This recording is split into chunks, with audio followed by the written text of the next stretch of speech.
why are my tomato leaves curling like this? And this is Andy from Memphis, Tennessee. So great pictures, curling leaves. What do you think about that one? And I'm pretty sure you get a lot of questions about that as well. Yes, and when we kind of experience changes in moisture and changes in temperature, then these kinds of leaf, when I see that question, what I think is physiological leaf roll. Right, exactly. And so that is when the leaves roll linearly, Okay. so kind of curl on the edges. And oftentimes they'll get a little bit tougher or leathery. And so that can be a stress sign, and sometimes it can be rapid changes in moisture.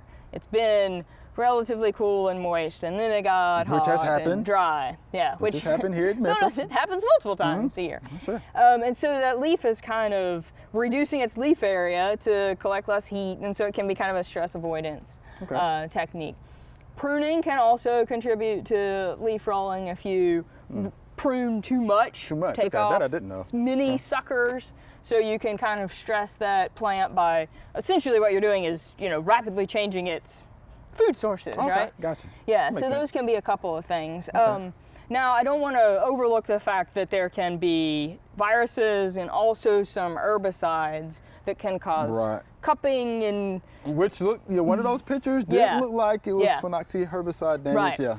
The cupping, curling, Yeah. the leathery feel, to those leaves. Weird veins, strange patterns in the veins. And so those we would look more towards some kind of an herbicide or, And if you're seeing, oftentimes for physiological leaf roll, those leaves will remain fairly green. Okay. There are some viruses that if you see yellowing with some of that curling, like, yellow leaf curl virus. So sometimes color can be an indicator too. Okay, color can be an indicator. Okay. What about production though? So overall, we typically say that physiological leaf roll isn't a huge barrier to production. Okay. Oftentimes it'll be on the older leaves, which aren't the ones that are doing the most work to feed developing fruit. So as long as it's a minor stress response and it's not something like, massive water deficit or something, then most of the time, and sometimes they'll come out of it. Okay. What if the plant did have phenoxy damage though, which we think, one of those plants did? Will it grow out of that, you think? It all It depends, right? It depends. And the thing about the phenoxy herbicides is if you're planting your tomatoes somewhere in your yard, for the most part, most people use those chemicals to control broadleaf weeds. Right. So if you're going to be spraying these chemicals, these pesticides above 85 degrees, that's going to be a problem. Yeah. Right.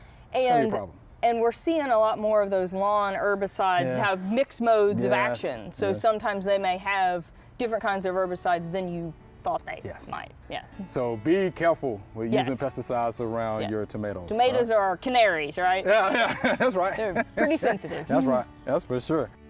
We hope you loved the video. We would love for you to ask more questions. Be sure to leave those questions in your comments.